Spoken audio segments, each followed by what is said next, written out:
Megvárt András Gépipari Szakközépiskola Kelet-Magyarország a legrégebbi középfokú iparoktatási intézménye, közel 90 éve áll a középfokú iparoktatás szolgálatában. 1958-ban ünnepelte fennállásának 50. évfordulóját. Ebből az alkalomból vette föl Megvárt András nevét. Megvárt András Déri, Bláti, Cipernoszki kortársaként a kapitalizálódó Magyarország ipari fejlesztésében kulcs szerepet játszott, hosszú ideig volt a Ganz gyár vezérigazgatója.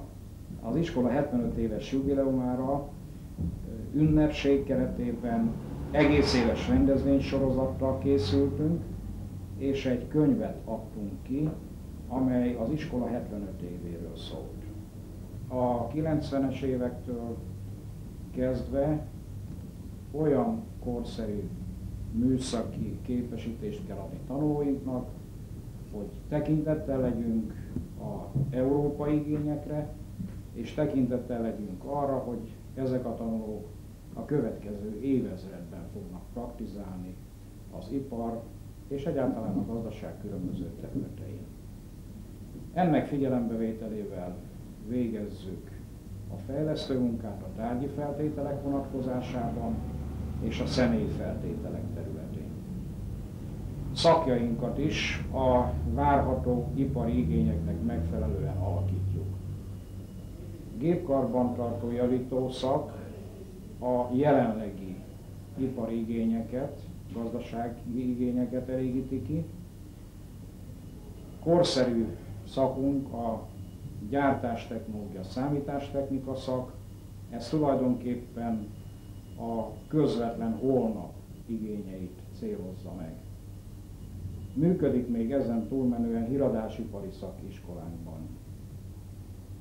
A tanulói létszámban is dinamikus felfutás történt. Az iskola alapításakor körülbelül 90-100 tanuló tanult az iskolában, ma ennek a 10-szerese.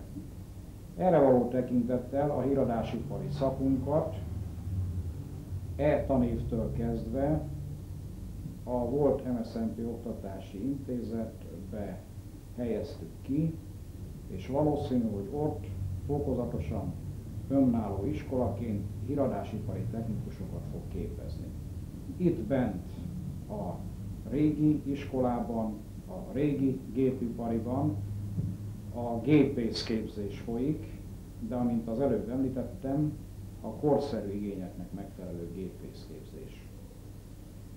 A gépszerelő karbantartó szakon is korszerűsítést tervezünk. Szeretnénk irányt venni a pneumatikának, a hidraulikának és egyáltalán a korszerű vezérléstechnikának az oktatására, ezeknek a berendezéseknek az üzemeltetésére, karbantartására felkészíteni azokat a tanulókat, akik a gépszerelő, karbantartó, én pontosabban úgy fogalmaznék, gépüzemeltető szakon tanulnak tovább. A gépgyártás technológia, számítástechnika szak tanterve úgy érezzük, hogy teljes egészében megfelel a holnap igényeinek. Ennek tárgyi feltételrendszerét részben már megteremtettük. További munkálatok szükségesek ezen a téren.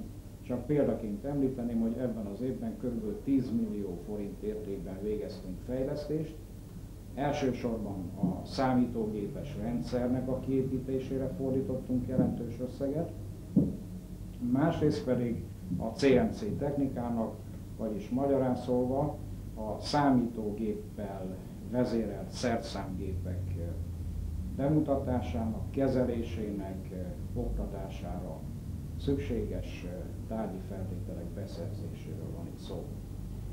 További célkitűzéseink tehát adó vannak, ehhez szükséges anyagi feltételek megteremtése, az iskola vezetőinek, az iskola műszaki munkaközösségének mindennapos gondja. Jelentős segítséget kapunk etéren a képzésben velünk együttműködő vállalatoktól, azoktól a munkahelyektől, ahol végzős növendékeink helyezkednek el. Elsősorban a szakképzési alap keretében kapunk jelentős támogatást.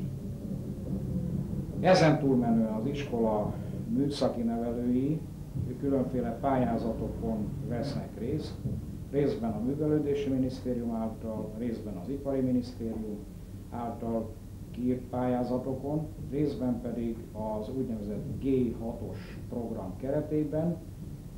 E pályázatok azt jelentik, hogy különböző témakörökben, amelyek arra irányulnak, hogy a csúcstechnikában történjen fejlesztés, tanáraink pályaműveket készítenek, és ennek támogatásaként, ennek tárgyi feltételeként jelentős támogatást kapunk, pénzbeli támogatást, amelyek lehetővé teszik a számítógépes parknak, a CNC technikának, a pneumatikának, később pedig a hidraulikának és elektronikának a gyakorlati feltételrendszerét.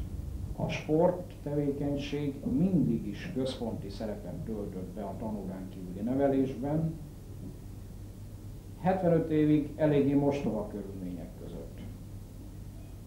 Az iskola 75 éves jubileumára nagyon szép ajándékot kapott, elsősorban a környező ipari üzemek, valamint a fenntartó tanács támogatásával. A régi iskolaépületet ki tudtuk bővíteni, a Széchenyi utcai fronton egy nagy tornacsarnokot hoztunk létre. Ez a tornacsarnok nagy mértékben tette lehetővé a tanórán kívüli,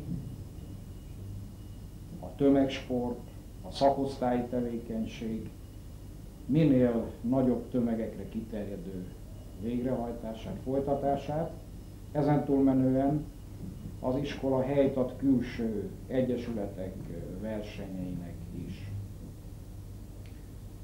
A tömegsport mellett a versenysportra is mindig nagy súlyt helyeztek az iskola testnevelői, az iskola vezetői, különösen kézilabda szakosztályunk működött évek óta sikeresen, labdarúgóink is évek óta szép eredményeket